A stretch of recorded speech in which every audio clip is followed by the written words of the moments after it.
is about societal attitudes towards the mental illness. The second one is about the self. How do you feel about yourself now? To be absolutely honest, I cycle through feeling great about the future, feeling confident about myself, feeling sometimes even grateful that I've had the history that I've had, because, you know, I often said that complex mental illness is probably one of the great blessings of my life, because it's made me open and empathetic towards people who suffer.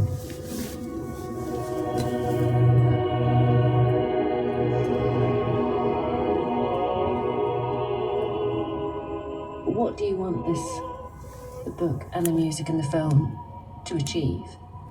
I want people to feel in an artistic way what it is like to suffer from psychosis. So hopefully if the audience goes away with a little more empathy, a little more compassion, because they've experienced themselves on an emotional level what it feels like, then that for me is what the work is all about. You know, these conditions at this stage of our understanding of them are not curable. Nobody is ever cured from bipolar, no one's ever cured from schizophrenia. You know, I don't think science will find answers to these things until there's a heck of a lot more compassion and empathy. But love and empathy and the support of loved ones is the thing that will carry you through.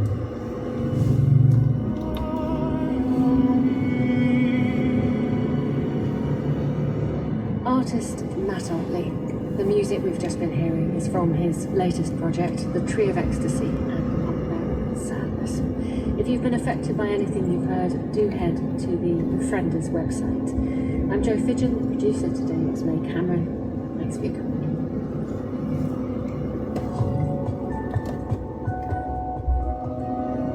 BBC World Service, and now Witness History with me, Lars Bavaria.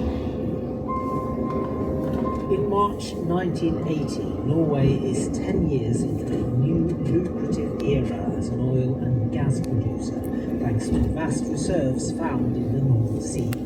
Halfway between Norway and the UK, the Alexander Kielland platform serves as a floating hotel for workers on nearby oil platforms. 212 men are either relaxing after finishing their shifts or getting ready for work. The weather has been getting worse all day. By 6 p.m, high and the winds are battering the platform. Suddenly there was a bang. I thought it was a very large wave hitting the platform, and it was vibrating and so on. And after a few seconds there came another big one, and then the platform tilted 15 degrees or something. Harry Vika is the radio operator on board. Inside his small communications room, equipment is now being thrown around as the enormous platform tilts dramatically. The Alexander Kielland floats on 5 pontoon legs, all anchored with gigantic cables to the sea floor. Those banks were one of these legs snapping off in the storm. Now, the anchor cables attached to the remaining 4 legs are straining to keep the platform upright. I managed to transmit Mayday, Mayday, Kielland capsizing. Before the tilting ended, electricity of the radio was gone, and there was nothing more for me to do in the radio station. Luckily, I grabbed my life vest and went out to the heli deck. Harry climbs up the now steep helicopter deck to the nearest lifeboat to use the radio there, but he doesn't get in, worried the tilting will prevent the boat from releasing into the sea. Only 2 of the platform's 7 lifeboats will end up in the sea whole. Others will get stuck or smashed to pieces. Many of the workers are now trapped in lower levels of the platform. platform, struggling to get out. Harry is lucky to be outside, as high up on the tilted structure as he can get. He has time to think about his wife and baby son back home. I just stood there for 10, 15 minutes waiting for something to happen. And I remember having thoughts about maybe this is the end, maybe my son will live without a father. And then suddenly some of the anchor wire broke. And that was, you know, the strength of these wires, and I saw people being hit by that. It was horrible. And then the platform capsized and I fell or jumped, I don't know, into the sea. I was flagging down under the water, I don't know, and I swallowed some seawater, of course, and I came up and got some air and was flagging down one more underneath the sea. From one moment to the next, more than 10,000 tons of platform rising more than 50 meters above the sea has disappeared. Only the underside of the 4 remaining pontoon legs are visible. Harry swims for his life. During the swimming, there was a man shouting he couldn't swim. I helped him, I dragged him. We came to this lifeboat.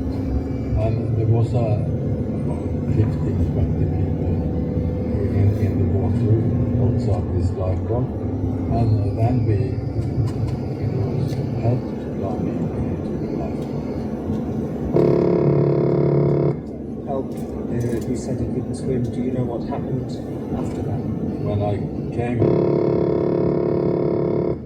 I saw him. He had loosened his grip and was swimming, floating. The only thing I managed to do was to take off my life suit and throw to him, but I don't know whether he catched it or what happened. I was so cold I don't think I was mentally present at that moment. Sometimes that history had bothered me a little bit, but there wasn't much I could do at the moment.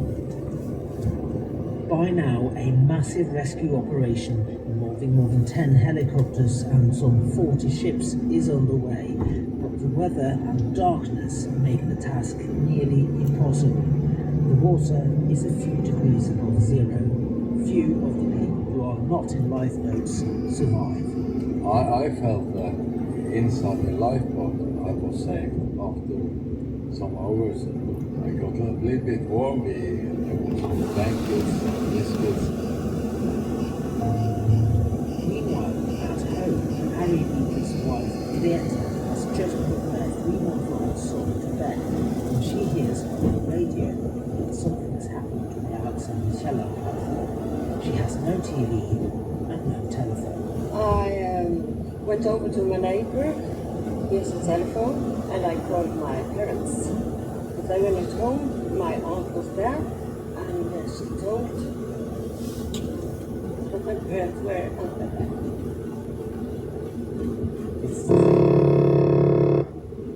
Anyway, yes. My parents, they had a telephone and television, and I went there. Greta's parents had been told a call would come as soon as anyone knew anything. So in the night, we were awake and hoped for the telephone. I think it must have been 10, 11 hours maybe. All that time, Harry is waiting for rescue on the lifeboat. Finally, it comes. They lifted us up one by one into the helicopter. I remember very well the feeling of getting into the helicopter. It was warm and I felt really, really safe. So it was a very good feeling. I think in 6 or 6:30 in the morning, we got the telephone. saying he was survived and he was on his way to Stavanger and the hospital. I remember in the corridor there were many of the survivors. Harry was happy. Of course I was happy.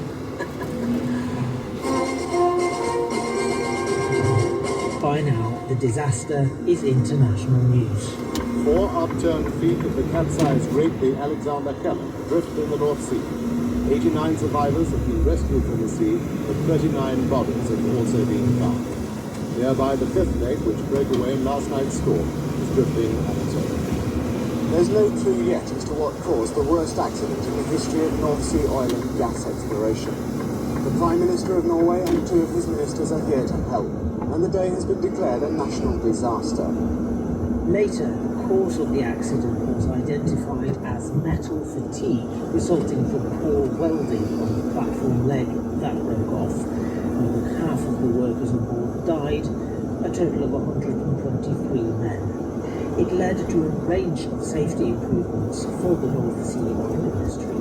Harry and Greta Vike were speaking to me, Lars Bavanger, for Witness History. This is the BBC World Service, and on the food chain this week. The price of bread has shot up in many parts of the world thanks to war, inflation and economic crises. What does it feel like to be the person baking it and selling it to you? I'm Ruth Alexander, talking to bakers from Nigeria, Canada and Lebanon about the daily art and business of bread. The food chain at bbcworldservice.com/foodchain.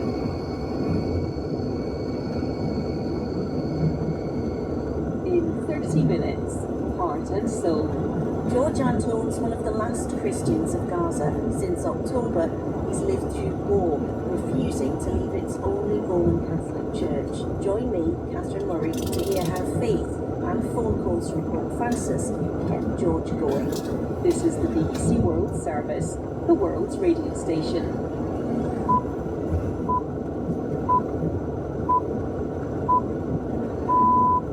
BBC World Service, it's 3 o'clock GMT. This is Oliver Conway with the newsroom. Elon Musk gets a boost from Tesla shareholders as they endorse a $56 billion pay package. Hot damn, I love you guys. But it may not be accepted by the courts. The UN Security Council demands that the paramilitary rapid support forces in Sudan end their siege of the heavily army-held city in Darfur. The people of El Fasher are trapped. Famine is setting in, and the threat of further violence, including a large-scale massacre, looms large. President Biden says a new 10-year security deal with Ukraine will help boost its resistance to the Russian invaders. But later,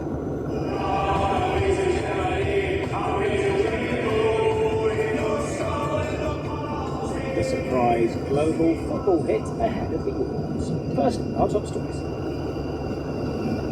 Hello, I'm Chris Barrow with the BBC News.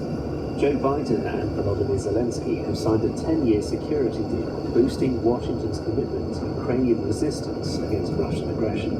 Mr. Biden said it would strengthen Ukraine's defence and deterrence capabilities. Speaking at the G7 meeting in Italy, he said it was part of a broader approach against Russia. We've taken 3 major steps at the G7 that collectively show Putin we cannot wait us out, cannot divide us. We will be with Ukraine until they prevail in this war. First is the bilateral security agreement just signed. Second, historic agreement to provide $50 billion of value from Russian sovereign assets to Ukraine. Third, an agreement to ensure or sanction disrupt third countries that are supplying Russia's war effort. President Zelensky said the agreement left no doubt about Ukraine's ultimate victory. It clearly states that America supports Ukraine's efforts to win this war. The agreement has good provisions on weapons for our defense, very specifically on the Patriot systems, very specifically on the supply of fighter squadrons to Ukraine. That's right, plural squadrons, including but not limited to F-16s.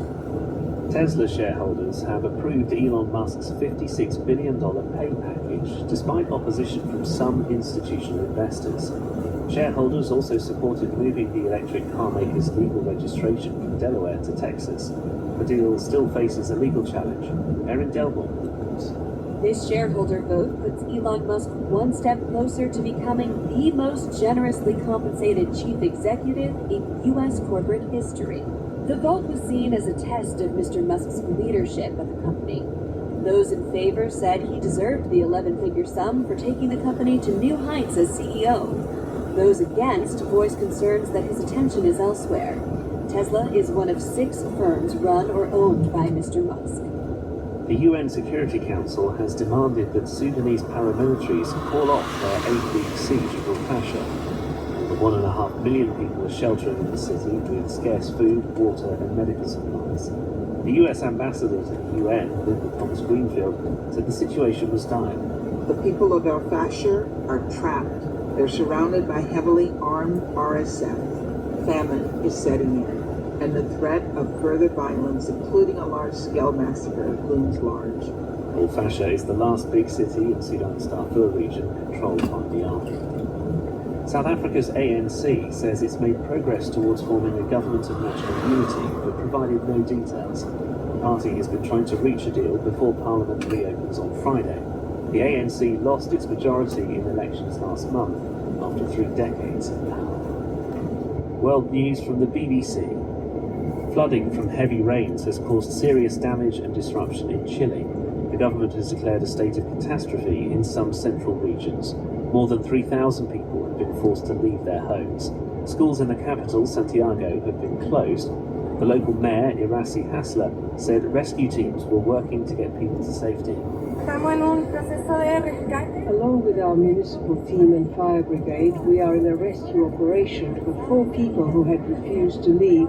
But now, with the flow of the river, we were able to bring them out, along with 4 dogs and 3 cats, which were rescued by our veterinarian team. Now they will receive medical attention as well. The downpours were caused by a weather phenomenon known as an atmospheric river, bringing moisture-laden air from the Pacific. The US military says a cargo ship in the Gulf of Aden has been struck by 2 cruise missiles fired by Houthis in Yemen. Crew members are fighting a fire on board the bulk carrier. 1 person has been airlifted to another ship for medical treatment. The Iranian-backed Houthis said they carried out the attack in support of Palestinians in Gaza. May's inflation figure for Argentina shows the lowest monthly rate for 2.5 years. The 4.2% figure was the 5th straight monthly fall. It comes as President Javier Milei pushes his controversial austerity drive to reduce Argentina's annual rate, which is among the highest in the world. Much of the decline is attributed to a fall in consumption as Argentines wrestle with soaring prices on food, utilities and transport. Early clinical trials in the United States have shown that a particular combination of immunotherapy drugs may be successful in treating the most common form of bowel cancer. The drug combination was found to halt or shrink 3 out of 5 tumours over a period of 6 months.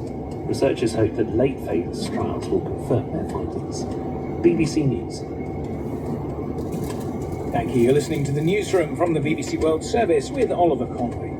Since its peak in 2021, Tesla's share price has dropped by about 60% as sales of electric cars slowed and the firm's boss, Elon Musk, turned his attention to other ventures, such as buying Twitter. But that hasn't worried its investors, who on Thursday voted to ratify a $56 billion pay package for the mercurial billionaire.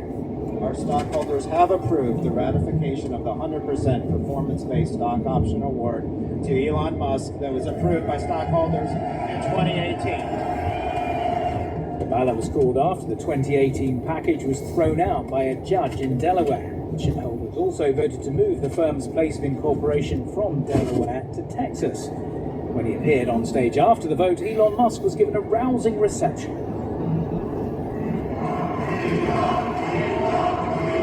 Hey guys! I just want to start off by saying, hot damn, I love you guys. Yeah. Well, for more on the huge pay package and why shareholders think he's worth it, I heard from our North American business reporter, Erin Delman. for Elon Musk has been that he deserves the sum. And that's because he's taken the company to such heights since this pay deal was initially ratified by the board and by shareholders back in 2018. Now, the case against him has been that he's spread thin, and certainly he's had some controversial leadership over the last few months and years.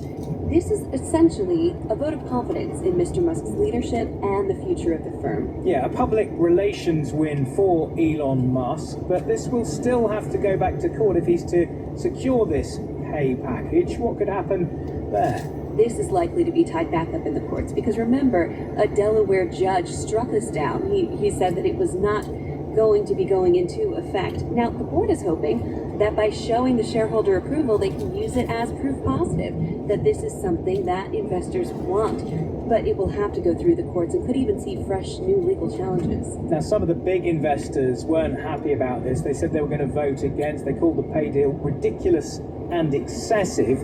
But the so-called retail or ordinary investors backed it in huge numbers. Why does Elon Musk inspire such devotion?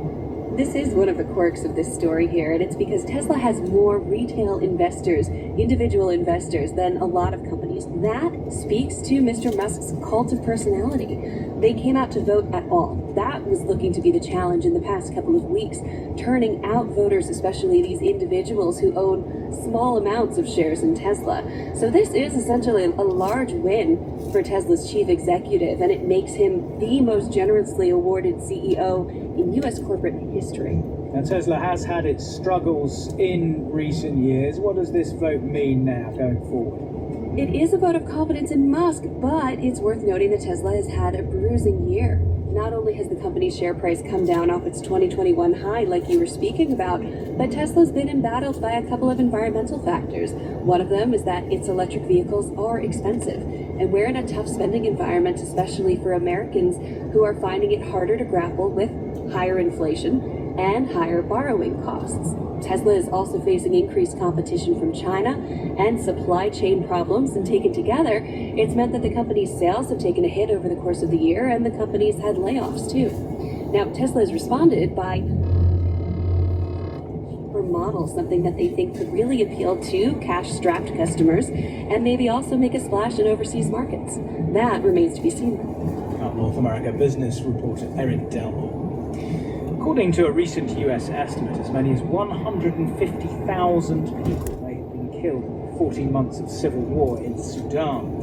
The UN is worried there could be further deaths in the siege city of El Fasher, the army's only remaining stronghold in Darfur. The city is currently surrounded by the paramilitary Rapid Support Forces, who have been accused of carrying out new atrocities in the region 2 decades on from the genocide in Darfur. In the past few hours, the UN Security Council has demanded an end to the RSF siege. Linda Thomas-Greenfield is the US ambassador. This resolution could not come at a more precarious moment. The people of El Fasher are trapped. They're surrounded by heavily armed RSF. Food, water, medicine, and other essentials are drying up. Famine is setting in, and the threat of further violence, including a large-scale massacre, looms large. I heard more from our correspondent in New York, Neda Tawfiq. There's real concern from the United Nations that the situation in Sudan isn't getting enough attention from the world because of the wars in Ukraine and Gaza. And at the moment, El Fasher is a city in Darfur. It's the only one that remains under army control. In this civil war that's lasted over a year, they see the situation there getting extremely concerning. In fact, this UN Special Advisor on the Prevention of Genocide has actually warned that there are existing and increasing risks of factors of genocide. They're very worried about ethnic strife among the tribes there, and they've appealed for there to be a real action from the Security Council to compel both the Sudanese army and the RSF paramilitary forces to come together, because they say one of the kind of key issues in Sudan right now is the two parties are not talking at all. Yeah, I mean, the UN Security Council had already demanded a ceasefire back in March to mark Ramadan. That didn't have any effect. Will this latest resolution make any difference? Well, I mean, that's always, the concern when you have a resolution is how it's going to, in fact, be enforced and implemented. The Secretary General does have a personal kind of envoy who's working on this issue, but he doesn't have a mandate from the Security Council, from the General Assembly. And so it is very difficult to get the parties to sit down. But it's reached a point now where the United States, the UK are warning that there is a threat of a large-scale massacre in El Fasher. So they wanted this Security Council resolution to show the international community is concerned, that they want a few things to happen. They want the withdrawal of all fighters. They want civilians to be allowed to leave to safer areas because they are besieged in El Fasher. They want to overcome aid obstructions to get humanitarian supplies flowing in because there's a risk of famine there as well. And there was also a call in the resolution to have member states comply with the Darfur arms embargo because there's a real concern about foreign interference. Neda Tawfiq in New York. Since the war in Gaza began, some brands accused of having links with Israel have faced consumer boycotts. In Bangladesh, Coca-Cola has tried to distance itself from such allegations with a new advert. $138 বছর ধরে 190টা দেশে লোকে Coke খায়, তুরস্কে খায়, স্পেনে খায়, দুবাইতে খায়। A shopkeeper there is saying Coca-Cola is not from that place, Israel, and is enjoyed in Palestine and the rest of the world. But the move has backfired, with Bangladeshis describing the advert as propaganda. It's been removed from Coca-Cola's social media channels. The two famous actors who were in it have apologised. Our reporter Akbar Hussain has been talking to people in the Bangladeshi capital, Dhaka. Since the Gaza war began the last October, we have seen huge anti-Israeli sentiment in Bangladesh. Because, the Bangladesh is a Muslim majority nation with 170 million population, and Bangladesh doesn't have any diplomatic relationship with Israel. So many people, they believe that, whether it is true or false, that Coca-Cola is an Israeli product. From their perspective, that if you want to teach a good lesson to the Israelis, then you have to boycott all Israeli products, and Coca-Cola is one of them. So that's why the huge campaign was going on for the last 6-7 months in Bangladesh to boycott Coca-Cola. And another local beverage company, which is called Mojo, they were taking the advantage of that.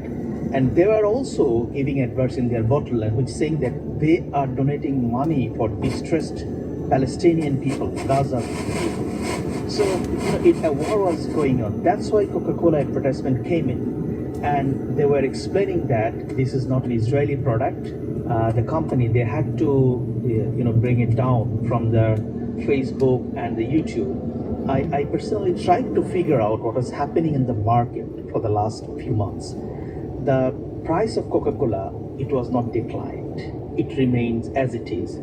Shopkeepers, they said that, the local brand Mojo, it is trying to capitalize, but that doesn't necessarily mean that Coca-Cola sales has declined significantly, no. BBC's Akbar Hussain in the Bangladeshi capital, Dhaka. This is the newsroom from the BBC World Service. After finally overcoming the long delay in approving military aid to Ukraine in April, the US is now moving to shore up the Ukrainians' long-term security. The two nations have signed a 10-year agreement, which President Biden says will strengthen Ukraine's defense capabilities for the long term. The agreement includes intelligence sharing, the training of troops, and investment in Ukraine's weapons manufacturing. Back in 2022, 2 days after Russia's invasion, members of the G7 of the European Union worked together to freeze $280 billion in Russian central bank funds outside of Russia. I'm very pleased to share that this week, the G7 signed a plan to finalize and unlock $50 billion from the proceeds of those frozen assets. To put that money to work for Ukraine, another reminder to Putin, we're not backing down. In fact, we're standing together against this illegal aggression. For his part, the Ukrainian President Volodymyr Zelensky hailed the agreement as a bridge towards NATO membership. Today is a truly historic day. We have signed the strongest agreement within Ukraine and the US since our independence. The agreement comes as the G7 group of industrialized nations agreed a $50 billion loan plan to help Ukraine fight off the Russian invaders. It'll be underpinned by frozen Russian assets, but there are still some difficulties to be ironed out, as our diplomatic correspondent James Landau explains. Many of the leaders are facing electoral troubles at home. There's no guarantee they will all be here next year. So what they've tried to do today is to agree a package of measures of support for Ukraine that will last for the long term, potentially after they're out of office. Now, the centre of that was this idea of using frozen Russian assets to try and generate a loan for Ukraine worth as much as $50 billion, using the interest that all that Russian asset is generating to pay off this new loan in a technical, complicated deal. There's also been various other agreements. The United States and Japan have agreed new security agreements with Ukraine. The UK has promised a bit more money and has widened some sanctions. That's off the back of some more sanctions that the Americans announced yesterday, all designed to tackle third parties, countries and other firms that are basically dodging existing sanctions to try and support Russia's economy. But of course, on the Russian assets, still not entirely clear who's going to bear the risk. It's still not entirely clear where those loans are going to be generated. So there's a little bit more detail to be negotiated, and some officials say it's still not entirely clear when that cash will actually reach Ukraine. So essentially today is a big show of support by the world's richest democracies for Ukraine to try and send a message. President Biden said to President Putin that you can't wait us out, you won't divide us. What's not clear yet is how much this will actually change minds in the Kremlin. Diplomatic correspondent James Landau. The number of cases of mosquito-borne dengue fever is on the rise. According to the World Health Organization, the figure for this year so far has already overtaken the number for the whole of 2023, with Brazil the worst nation affected. It's thought climate change has made it possible for an invasive species of mosquito to thrive in new places. Here's our health correspondent Dominic Hughes. The spread really seems to have taken off. In December of last year, the World Health Organization issued what they basically said was an emergency call to action, given a rise in cases. But the cases so far this year, more than 7.5, in fact nearly 8 million cases so far this year, have already outstripped the entire total for last year. And they warn that the true figure could be even higher, closer to 9 million. Now, so far, there have been around 4,000 deaths, and most of them have been in Central and South America. But of course, that's where most of the season, if you like, for dengue fever, for the mosquito that carries the dengue fever, has been this year. We haven't really seen it spread to the northern hemispheres, where we're just starting to get into summer. Now, as the oceans warm, that helps the mosquitoes spread, and they're spreading further north and further south. So the disease is spread by mosquitoes, which bite people during the day. So it's not a nighttime thing, it's a daytime thing. But those mosquitoes are spreading, and they're not just north and south, but they're also spreading higher up. So they're being found at altitudes where cases have never been discovered before. So they talk about the mosquitoes as the vector of disease transmission. They say it's affecting 150 countries. A lot of countries aren't really aware it's spreading into places like Europe increasingly. And the other big factor is weakened health systems after the COVID pandemic. That has triggered a lot of movement of people, but also a lot of weakened health systems still struggling with the after effects of that tremendous pandemic. BBC Health correspondent Dominic Hughes. Russian prosecutors say the American journalist Evan Gershkovich will go on trial for espionage at a court in the Urals. No date has been given. Mr. Gershkovich was reporting for the Wall Street Journal in the mountainous Russian region last year when he was arrested. Here's our Russian editor, Steve Rosenberg. Evan Gershkovich has been in pre-trial detention in Moscow for more than 14 months. Now prosecutors have announced that his case will go to trial in Ekaterinburg, where he was arrested. They claim that the US journalist was working for the CIA, collecting information about a Russian tank factory.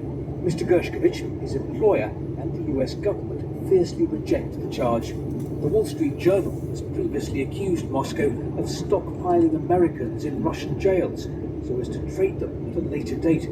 and Russian officials barely hide the fact that they see Evan Gershkovich as a bargaining chip. Referring to efforts by the White House to secure Mr. Gershkovich's release, last week President Putin said that such questions require dialogue between intelligence agencies and should be resolved only on the basis of reciprocity. In other words, Russia wants someone in return. Our Russia editor Steve Rosenberg. The possibility of some kind of prisoner exchange is complicated. This is James Beardsworth, who met and befriended Gershkovich in Moscow. The times in which President Putin has commented on it, it would seem very clear that what he wants in return for Evan is a man named Vadim Krasikov. Now, Vadim Krasikov is not in jail in the USA, he's in jail in Germany. Vadim Krasikov is facing over 20 years in prison after he cycled into a park in broad daylight and shot a man in the back of the head, acting on behalf of the Russian FSB. And the nature of getting Vadim Krasikov back from Russia would obviously have to involve the Germans' correspondence. So that's where this sort of three-party deal makes it particularly difficult, and is perhaps why we're seeing these negotiations drag on for so long. The only communication in which you can speak to Evan is via letter. He's not allowed any visitors, he's not allowed any phone calls. So friends, and also wider community journalists and people that just want to share their thoughts and wish him well, have been in touch through letters. Those letters have to be written in Russian, and they go past a prison officer's eyes before they get to him. That can take weeks, if not months. But from what we know, he is in good spirits. We believe that he does want to be charged. He does see this as the next step. And despite obviously being in prison now for over a year, he remains in good health. BBC reporter James Beardsworth.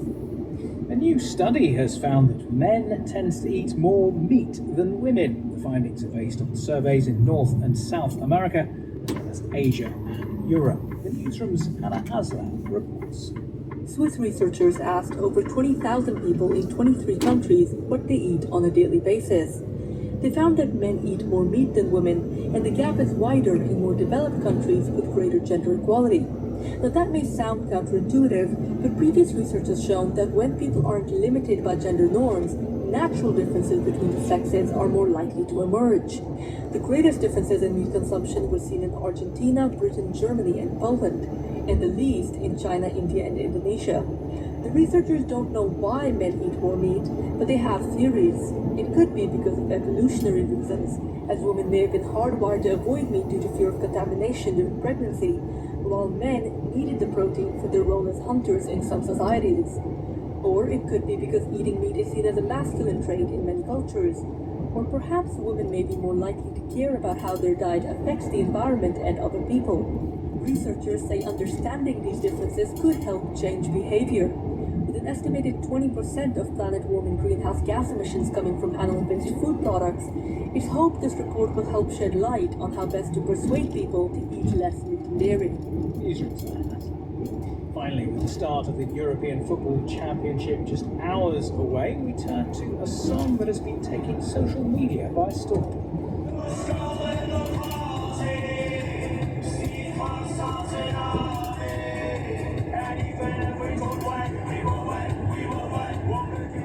Well, that has become the unofficial anthem for the Scottish football team as they prepare to face Germany in the opening match. It's called No Scotland, No Party. It's based on a popular tune from Argentina, most footballers of all time, Diego Maradona, and it's called Nick Morgan, the postman who sings it, newfound fame, 10,000 kilometres home. He came up with the song. In the land where thistles swing, and the sound of bagpipes play in every social club and bar, free Hampton Park to towns afar, tales of fib have been told, of triumph and dismay. They talk of tournaments. When Maradona passed away years ago, I was just looking for these tributes online to him, and then I came across this one random video. It's Maradona singing in a bar. His family's there, his kids, his friends. He's got a live band behind him. He's just singing this song. And it's one of the songs when I heard it, it's you know it. It's just that catchy and resonates so much. I had no idea what he was singing about. It was all in Spanish. I've done some research and found out the song's called La Mano de Dios. The God, that's what it translates to in English, and then I just thought it'd be a great idea to do Mode's thing.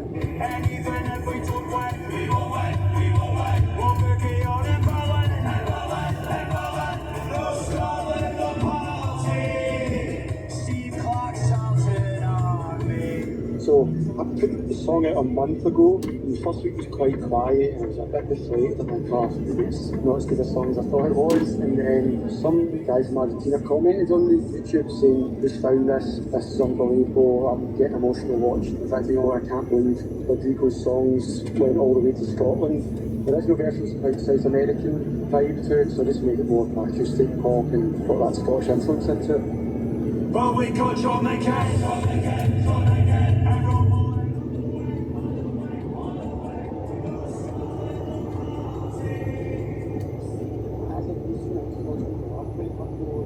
And we're just trying to get through the group stage, you know what I mean? So the song's basically saying that we know we're not Argentina, we're no world champions, but we've got this belief and we've got unique players like Tommy and McGinn, and anything's possible, and even if we don't win, we're just going to have a party anyway, because that's what the Scottish people do.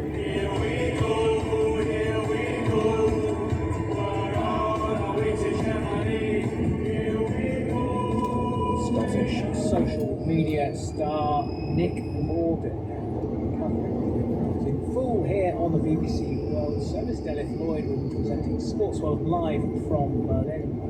It's 18:30 GMT on Sport today. If you go on the website, you can see Chris Sutton's predictions for this for the opening round of matches. Unfortunately for Scottish fans, he's predicting a 2-0 win to Germany. The summary next, but that's it for now.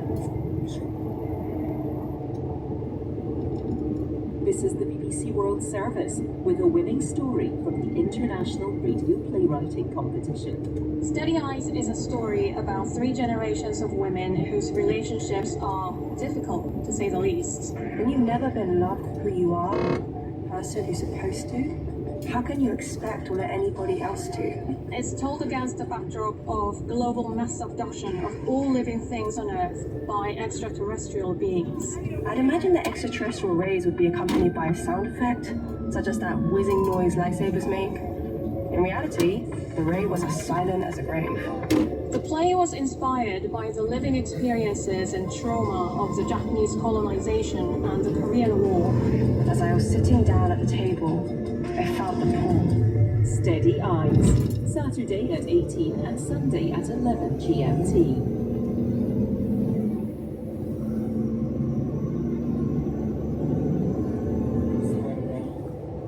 George Anton is one of the last Christians of Gaza, a dwindling community of fewer than 1,000 people. When war broke out in October, he took refuge in the only Roman Catholic church in the Strip, ignoring warnings to leave. Faith, hope and phone calls from Pope Francis kept George going through the darkest of days. Join me, Catherine Murray, to hear more in Heart and Soul after the news. BBC News with Chris Barrow. Joe Biden and Volodymyr Zelensky have signed a 10-year security deal to help Ukraine as it fights invading Russian forces. Mr. Zelensky said it was a bridge towards NATO membership. The accord followed the G7's agreement to use profits from frozen Russian assets to fund Kiev's war effort. Tesla shareholders have approved a pay package for Elon Musk worth as much as $56 billion. It had been opposed by some institutional investors. Mr. Musk still faces a legal challenge to the pay deal. The UN Security Council has demanded an end to the 2-month-long siege of the Sudanese city of Al-Fasher by paramilitaries and the Rapid Support Forces. More than 1.5 million people are sheltering there. Food and other essentials are running low. South Africa's ANC says it's made progress towards forming a unity government hours before the new parliament is due to meet. The ANC spokesman gave no details. The US military has announced strikes against Houthi targets in Yemen, hours after the Iranian-backed group attacked another cargo ship. US Central Command said an air defense sensor was destroyed, as well as 2 Houthi patrol boats in the Red Sea. Floods have caused serious damage and disruption in central Chile. The government has declared a state of catastrophe in several regions. Monthly inflation in Argentina has fallen to its lowest rate in 2.5 years. It dropped to 4.2% in May. The figures were released as the IMF approved an $800 million loan for Argentina. Researchers in the United States say Pacific Coast grey whales have sharply declined in size in recent years. The average adult is now more than 1.5 metres shorter than at the turn of the century. The cause of the decline is unclear. Climate change and human activity are possible factors. That's the latest BBC News.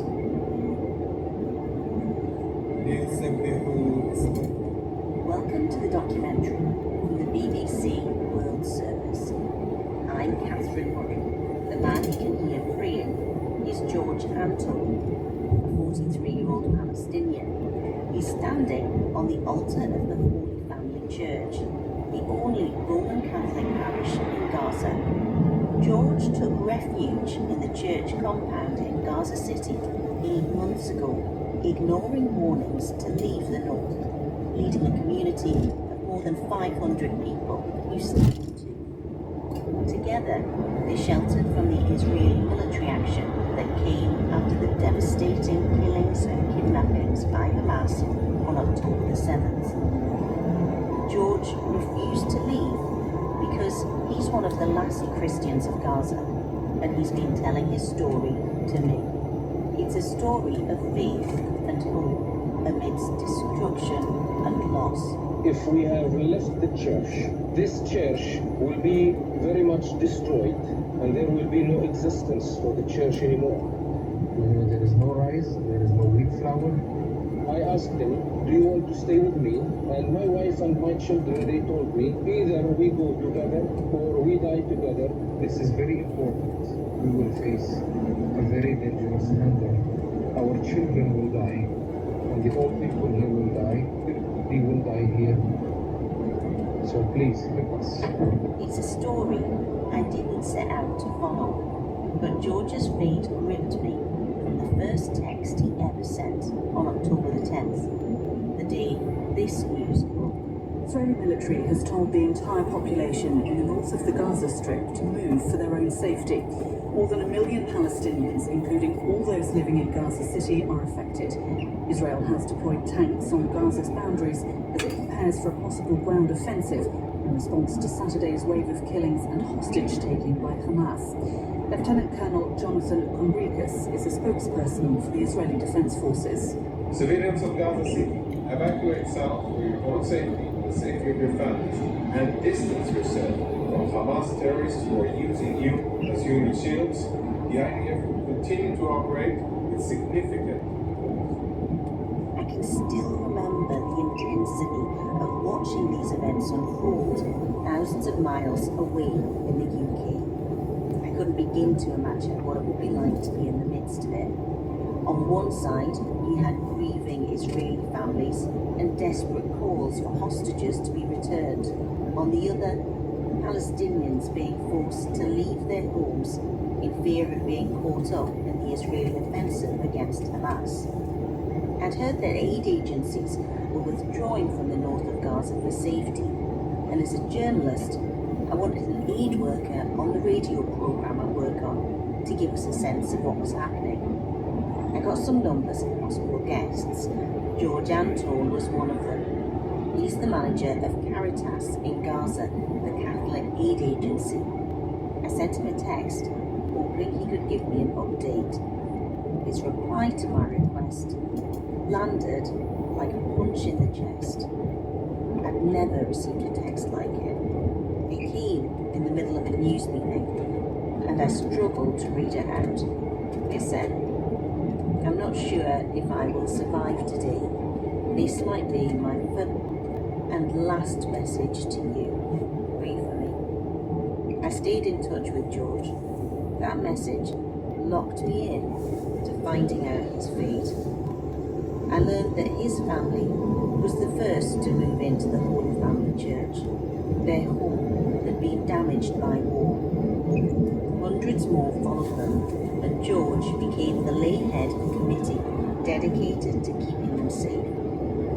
We are in the Catholic Church here sheltering with 500 people, and we need to provide them with food, water, cleaning material to make sure that they will survive during this escalation of this war. We are very scared of what will be next, and we were asked to move to south, but we will not move. We will remain in our church. We will not go out of Gaza Strip. This is our land, this is our church, we will not leave our church at all. I learned that George had 3 children around the same age as mine.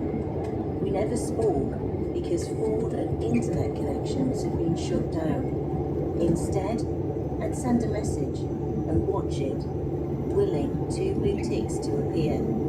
A few days later, maybe when I was on a bus or in the supermarket, just going about my normal life, I'd get a message back, a WhatsApp from a war zone, and it was always a relief to hear they were safe, especially when the ground invasion got underway at the end of October. Nights are very terrible, very terrifying, hitting, bombing everywhere, targeting everything. We could not sleep at night at all. All the children are afraid, women are afraid, all people are afraid, and we are all awake. We don't know where the next hit will be, so everybody feels unsafe, everybody feels targeted everywhere. You know, I don't know if you hear the bombarding now. I'm talking to you, and there is so many bombarding around. Israeli fighters, they throw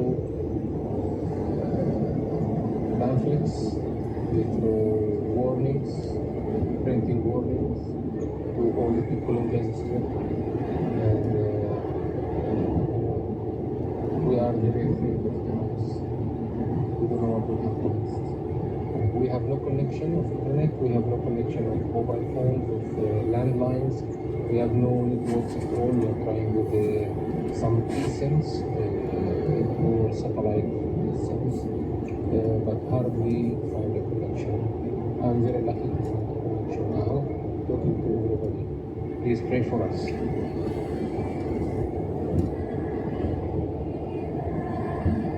George didn't heed the warnings to move south, to leave Gaza City, believing it was safer to stick together in the Holy Family compound, the Roman Catholic Church. 10 minutes drive away is St. Porphyrius, the Greek Orthodox Church. They're both part of a diminishing Christian community in Gaza, with fewer than 1,000 people left. And that's another reason George stayed. He feels a responsibility to keep Christianity alive in the area. Rhiannon DeLorme is from the charity Embrace the Middle East. Before the war, George took her on a tour of the Christian sites in the area. The first place we visited was the Orthodox Church. It was a really, really hot day. We walked into the top level of the church and it was just really cool and really dark. They switched on the lights and there's just these beautiful, beautiful icons and murals all over the walls that tell the history of the church. And it's just a really calm and peaceful space. Just so old as well, and some of the columns date back to the original church, which was founded in 402 AD. The main area of the church is below ground level because it's so old that obviously the ground level has risen as people have built. It just really struck me that the roots of the Christian community are that deep in Gaza. They're so rooted there. And there's a cemetery at the back which has just got generations and generations of family that have just lived in that space and served and worshipped in that land for such a long time. That church is thought to be the third oldest in the world, sheltering 200 Orthodox Christians when it was struck by an Israeli missile in October. 18 people killed. The IDF say unequivocally that the church wasn't the intended target and that Hamas is using civilians as human shields.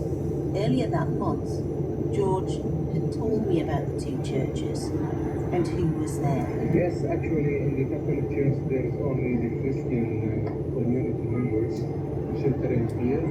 Also in the Orthodox Church there are almost like 800 Christians sheltering in the 2 churches.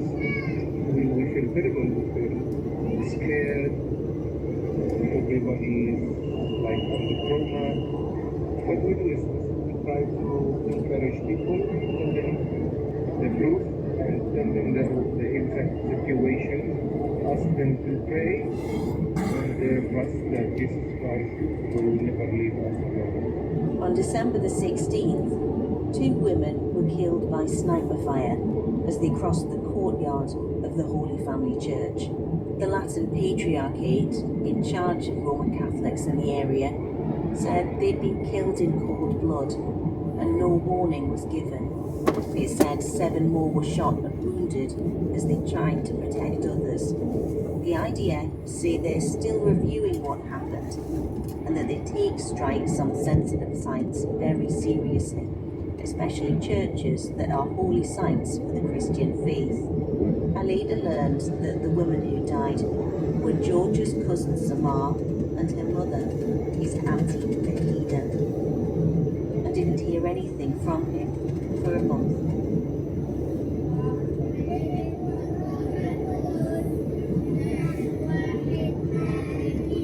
The next thing I saw after Christmas were pictures. Pictures from the Holy Family Church that gave some hope. A group of smiling young children dressed in white for their first communion. A picture of a baby being baptized. Moments of celebration in the lives of this community. I found the parish on social media and could see videos of the congregation celebrating daily mass. I could see George, dressed in the vestments of an altar server, reading from the lectern, taking a leading role in the spiritual life of the church. They'd run out of communion wafers, but had learned to make their own with what looked in pictures like a big circular hot iron. And this bit of DIY allowed them to continue their daily ritual. Dear Catherine, this is one of the grace of the Lord that we could make communion wafers here in Gaza Strip, actually. As you know, we need to celebrate the Mass. Mass is our life, you know. In the Mass, there is the real presence of Jesus Christ through the Holy Eucharist. So we are able to celebrate the Mass. That means we are still alive. This is our faith, and this is how we could get more and more food, supplies, and more health, and stay safe in this war. You're listening to the documentary from the BBC World Service. I'm Catherine Murray, and I've been following the story of George Anton, one of the last Christians of Gaza. Prayer must have kept George going, as lack of food became a massive problem in the next few months, with agencies complaining they couldn't get supplies to Gaza City in the north. The Israeli army denied blocking aid. There were also reports that trucks were being emptied by bandits or desperate people. In his role as worker, George was trying all the channels to get food to his community. Hello, Catherine. We are not now receiving any food assistance or aid from any places. There is no response, unfortunately, and we could not understand why they are not trying to help us here in Gaza, as we hear from the news that they help other places, other shelters. But the church here, in the Holy Family Church, the Catholic Church, we have not received any assistance from them, and we are trying to reach as much as we can from all our friends and good people to try to help us and try to bring us some food supplies for the people here, as the market is totally empty of any food, and the prices are 20 times, 30 times, you know. So you can imagine the poor people how they are going to live. So we ask you please to keep praying, and also we are ask the people to hurry up and help us in the Catholic Church here. One Monday in February, I received a text to say we're suffering from a lack of food in the church. This is a hunger period. We're managing with herbs, nuts, candies, whatever, but soon we'll have nothing to eat at all. Over the next few weeks, George's messages, although calm, became increasingly agitated.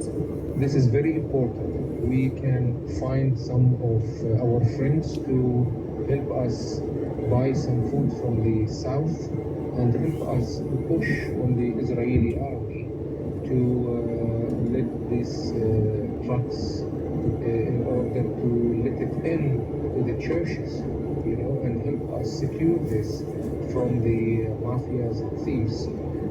Otherwise, we will face a very dangerous hunger. Our children will die, and the old people here will die. Everybody will die here. So please help us. As Lent drew to a close, the people of the Holy Family Church were called to celebrate the most important feast of their year. George seemed to take courage from the sufferings of Jesus and the Easter story. We know that the resurrection of the Christian community will be soon from this war and all this mess that's happening here in Gaza Strip. So you also keep praying for us, please. In April, I spoke to Father Gabriele Romanelli, the head priest of the Holy Family Church, who was on a trip to the UK. He'd been in Bethlehem when war broke out and couldn't get back to the parish in Gaza City.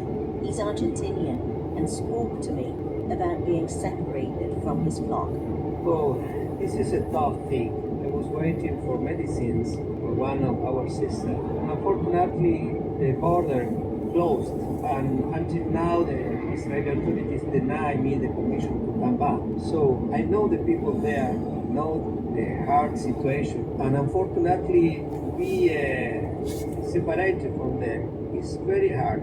I am not naive. I know that if I can come back, I will find completely other parish, because we lost many members. We lost 33 members of the Christian community. Around 240 emigrate at the beginning of the war. So the Christian community, Catholic and Orthodox, we were 1,070, but now this number is reduced. Father Romanelli told me one thing that had been keeping the parish going. During those dark days, Pope Francis had been in daily contact with the Holy Family Church. The Pope, from the beginning of the war, he speaks with us every day. The last month is with Father Joseph, and with me sometimes once a week, once 10 days when he needs something. But especially he wants the community to feel that the Holy Father and all the church are close to the community. He asks to protect the children, and he gives the blessing. If the connection is good with the speaker, the community, so the people present their babies, their children, even if when the days that the Holy Father was sick, he called us to say, I am with you, God bless you, and we pray for work for the peace between Palestine and Israel. In the days before Pentecost, an important date for the church in May, good news for the community. Father Romanelli got permission from the Israeli authorities to return to Gaza with an aid delegation, and Cardinal Pizzaballa of Jerusalem. I watched on social media as Father Romanelli walked down the aisle of the church beaming, happy to be back with his people.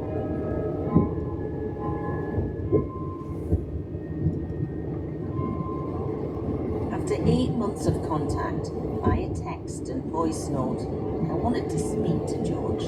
I heard the internet was patchy, but if the Pope can get through, I thought it was worth a try. And anyway, I had a lot of questions I needed to ask face to face.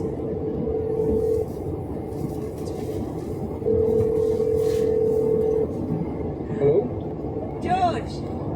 Yeah, George. Hi, Catherine. How are you? Thanks. It's so nice to see you. Thank you very much. How are you doing? I'm fine. I was like 40 kilos more than this look. It's wild. Yeah. Well, it's so nice to see you smiling. It's amazing. How are your family? How's your wife and your daughters? They are very well. They are very well. And this is why I'm smiling, you know. They are everything for me, so they are very good. They are safe. Do you feel safe at the moment? I'm always feeling safe. I'm in the church. And what about food? You said that you've obviously lost a lot of weight. You managed to joke about that. Are you getting food now? Yes, actually, yes. Now Gaza is receiving food. The food is available, but let's say the wheat flour and the canned food were missing for the fruits and the vegetables and the meat. George, how have you got through this past 8 months? How could I say? We experienced death. We were just living like we will not pass the next moment. Some dark days.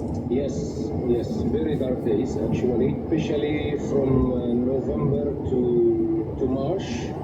Those months were terrible. I heard from Father Romanelli that you're all living together in classrooms. What's that like, you know, living in one small space, hundreds of people? You know, we have so many social and mental problems. There is so many consequences for living together for 24 hours. So there is no spaces, no free time for anyone, no quiet time at all.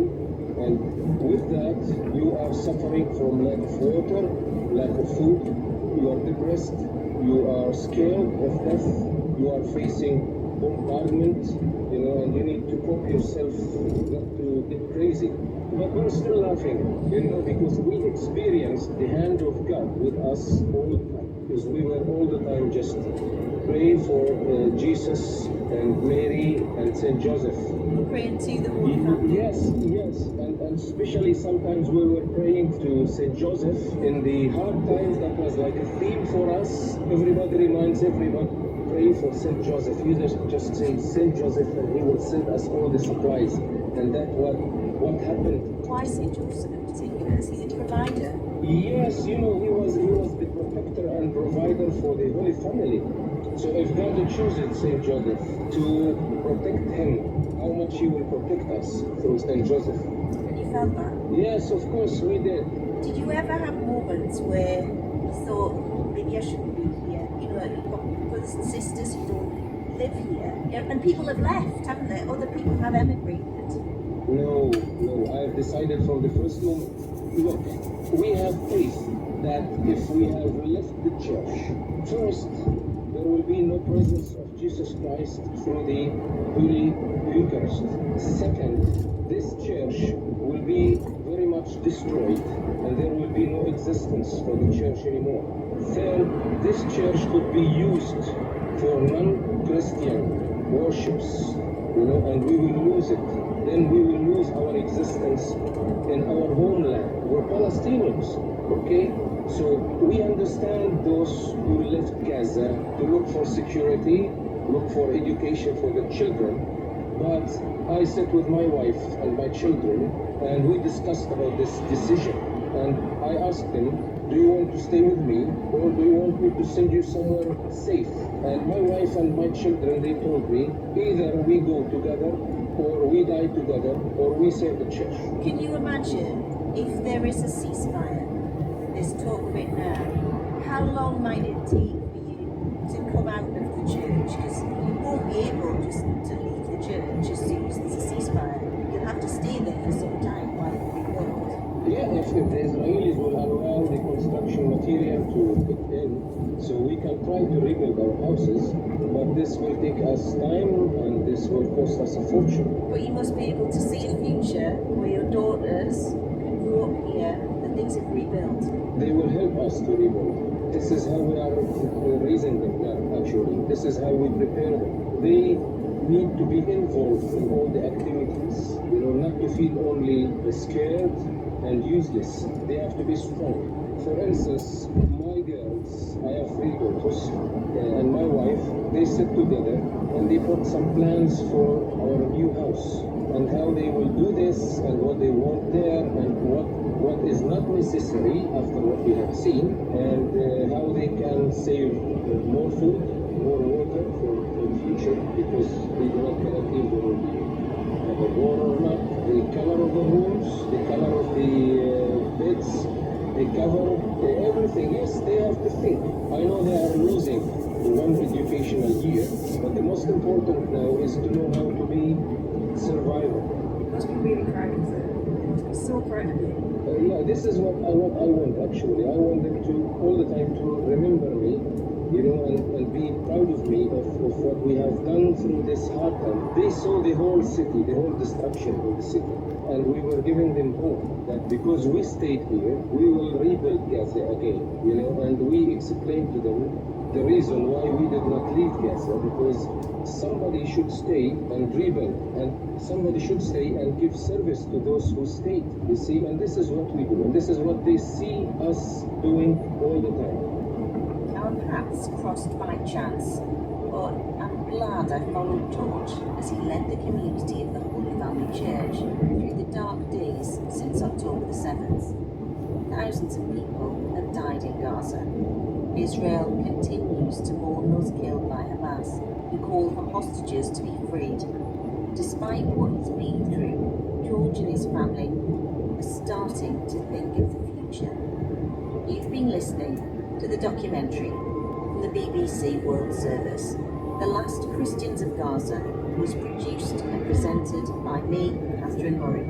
It was edited by Rajiv Gupta.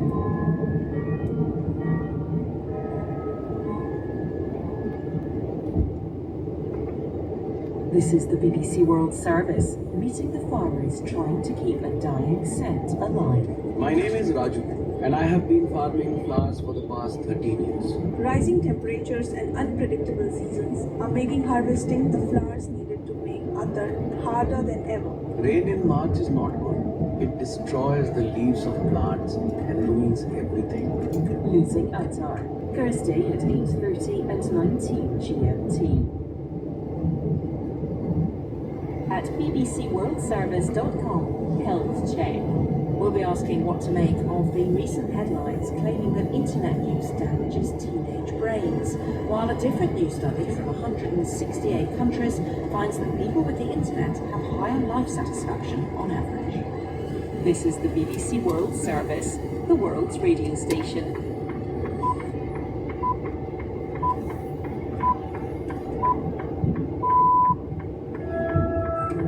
And welcome to Newsday on the BBC World Service with Victoria Wandrinda and James Cocknell.